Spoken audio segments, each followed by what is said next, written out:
మహాభారతంలో ప్రధాన యోధుల్లో అర్జునుడు ఒకరు. గొప్ప వ్యక్తిత్వం కలిగి ఉన్న అర్జునుడు సరైన సమయంలో సరైన నిర్ణయాలు తీసుకున్నాడు. అతడి ప్రతిభ, మేధోశక్తి శ్రీకృష్ణుడు గురువు ద్రోణాచార్యుణ్ణి కూడా ఆకట్టుకున్నాయి.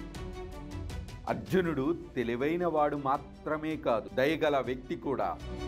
తన నైపుణ్యాలు, ప్రతిభ గురించి గర్వం లేని సహృదయుడు. అందుకే అతడిని అందరూ మెచ్చే వ్యక్తిత్వంగా మార్చింది. అర్జునుడి నుంచి మనం ఏమి నేర్చుకోగలమో, ఏ లక్షణాలు అతడిని అసాధారణంగా మార్చాయో చూడాలంటే ఈ వీడియో చివరి వరకు స్కిప్ చేయకుండా చూడండి. అర్జునుడి నుంచి నేర్చుకోవాల్సిన మొదటి పాఠం నేర్చుకోవాలనే అభిరుచి. మహాభారతంలో అర్జునుడికి విలువిద్యపై గొప్ప అభిరుచి. అతడికి ధనుర్విద్య అంటే మక్కువ. సూర్యాస్తమయమైన చీకటైన సాధనను విడిచిపెట్టలేదు. రాత్రింబవళ్ళు సాధన సాగిస్తూ తన అభిరుచిని చాటుకున్నాడు. తాను కోరుకున్న రంగంలో పరిపూర్ణతను సాధించాలనే తపనతో సాధన చేసేవాడు. అర్జునుడి నుంచి నేర్చుకోవాల్సిన రెండో పాఠం ఆరోగ్యకరమైన పోటీ ఉండాలి. పోటీదారుల నుంచి నేర్చుకోవాలి.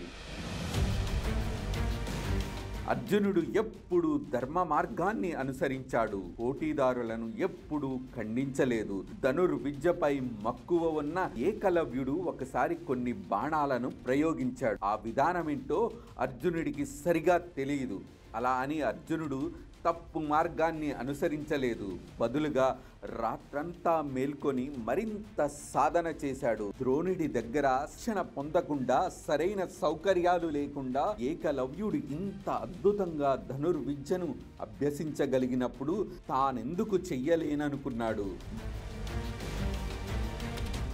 భారతంలో కర్ణుడు అర్జునుడికి ప్రధాన పోటీదారని అందరికీ తెలుసు. చాలా సార్లు అర్జునుడిని రెచ్చగొడతాడు కూడా. కానీ అర్జునుడు ఎప్పుడూ అతనితో ఆరోగ్యకరమైన పోటీనే కోరుకున్నాడు. కర్ణుడి పట్ల అసూయ పడలేదు, అతడికి హాని చెయ్యలేదు. నిజానికి కొన్నిసార్లు అర్జునుడు కర్ణుడిని ప్రశంసించిన సందర్భాలు ఉన్నాయి. అర్జునుడి నుంచి నేర్చుకోవాల్సిన మూడో పాఠం లోతైన దృష్టి. అర్జునుడు నిశిత పరిశీలన, లోతైన దృష్టి కలిగినవాడు. ఎల్లప్పుడూ నేర్చుకోవాలనే తపనతో ఉండేవాడు. ఆ మేరకు లక్ష్యాలను నిర్దేశించుకున్నాడు.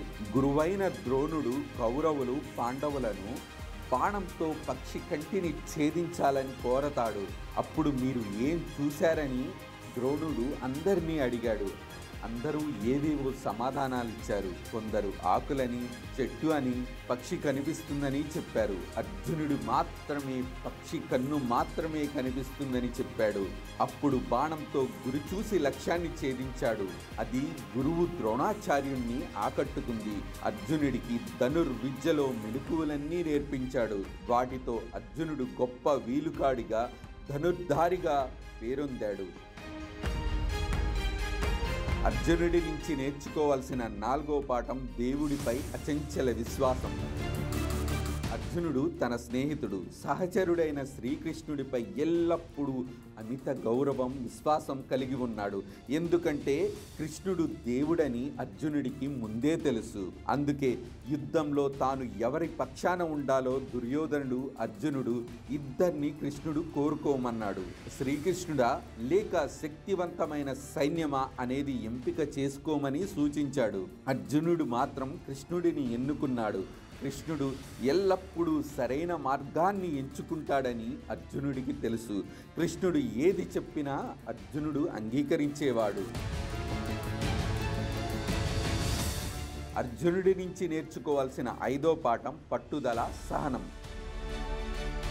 అర్జునుడు కూడా కాస్త సహనం కోల్పోయే సంఘటన మహాభారతంలో జరిగింది.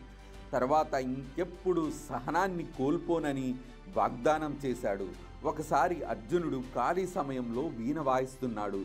ఆ సమయంలో దుర్యోధనుడు కర్ణుడితో పాటు వచ్చి ఎగతాళి చేస్తాడు. కర్ణుడు కూడా అర్జునుడిని చాలా రెచ్చగొట్టి దుర్భాషలాడాడు. ఆ సమయంలో అర్జునుడు సహనం కోల్పోయి కోపంతో ఆయుధాన్ని తీసుకున్నాడు. కానీ కర్ణుడికి హాని చెయ్యలేదు. అర్జునుడు అనుమతి లేకుండా శస్త్రాన్ని తీసినందుకు శిక్ష వేస్తారు. కర్ణుడి పాదాలు కడగాలని అర్జునుడిని ఆదేశించారు. అది అతడికి చాలా బాధ కలిగించింది. కానీ అర్జునుడు తన తప్పు నుంచి పాఠాలు నేర్చుకున్నాడు. ఏ కష్టం వచ్చినా సహనం కోల్పోకూడదని నిర్ణయించుకున్నాడు. తన పనిపై దృష్టి పెట్టి పట్టుదలతో పూర్తి చేస్తాడు. అప్రధాన అంశాలు అతడిని ఎప్పటికీ బలహీనపరచలేవు. కాబట్టి మనం కూడా అర్జునుడిలా మన తప్పుల నుంచి పాఠాలు నేర్చుకొని జీవితంలో సహనాన్ని పెంపొందించుకోవాలి. అర్జునుడి నుంచి నేర్చుకోవాల్సిన 6వ పాఠం కృతజ్ఞత ఆమోదం. అర్జునుడు తన జీవితంలో ఎలాంటి పరిస్థితి వచ్చినా అంగీకరించేవాడు. తప్పులు, లోపాలను అంగీకరించడంలో ఎప్పుడూ సిగ్గుపడలేదు. ఎల్లప్పుడూ నిజమే మాట్లాడాడు. అందుకే ఆయనకు ప్రశంసలు దక్కాయి. సమస్యల్లో కూడా ప్రశాంతంగా, తెలివిగా వ్యవహరించాడు. తన నైపుణ్యాలు చూసుకొని అర్జునుడు ఎప్పుడూ గర్వించలేదు. తన జన్మకు కారణమైన దేవుడికి కృతజ్ఞతై ఉన్నాడు. అర్జునుడికి తన కుటుంబ జీవితంలో ఎన్నో బాధలు ఎదురైనా మంచి స్వభావం కారణంగా వాటిని అధిగమించగలిగాడు. అర్జునుడి నుంచి నేర్చుకోవాల్సిన 7వ పాఠం నిరంతర శ్రమ. శ్రమకు ప్రత్యామ్నాయం లేదు. అర్జునుడి జీవితం నుంచి ఈ పాఠాన్ని నేర్చుకోవచ్చు. అర్జునుడు నైపుణ్యాలను నేర్చుకోవడానికి, మెరుగుపరుచుకోవడానికి నిరంతరం తన సమయాన్ని వెచ్చించాడు. నేర్చుకునేందుకు లభించిన ఏ అవకాశాన్ని వదులుకోలేదు. మహాభారత యుద్ధానికి ముందు పాండవులు తమ భార్యతో కలిసి 12 సంవత్సరాలు వనవాసం, అజ్ఞాతవాసం చెయ్యాలని ఆదేశించబడ్డారు.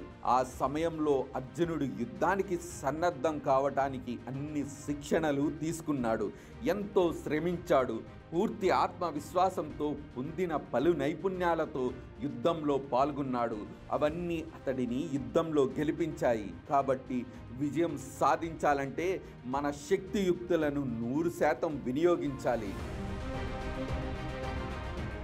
రామాయణ, మహాభారతంలోని అద్భుత పాత్రలు, ఆ పాత్రలు నేర్పే జీవిత పాఠాలు తెలుసుకోవాలంటే ఈ ఛానల్ని సబ్స్క్రైబ్ చేయటం మర్చిపోకండి. వీడియో మీకు నచ్చినట్టయితే లైక్ చేయండి, షేర్ చేయండి. మీ విలువైన అభిప్రాయాన్ని కామెంట్ రూపంలో తెలియచేయండి.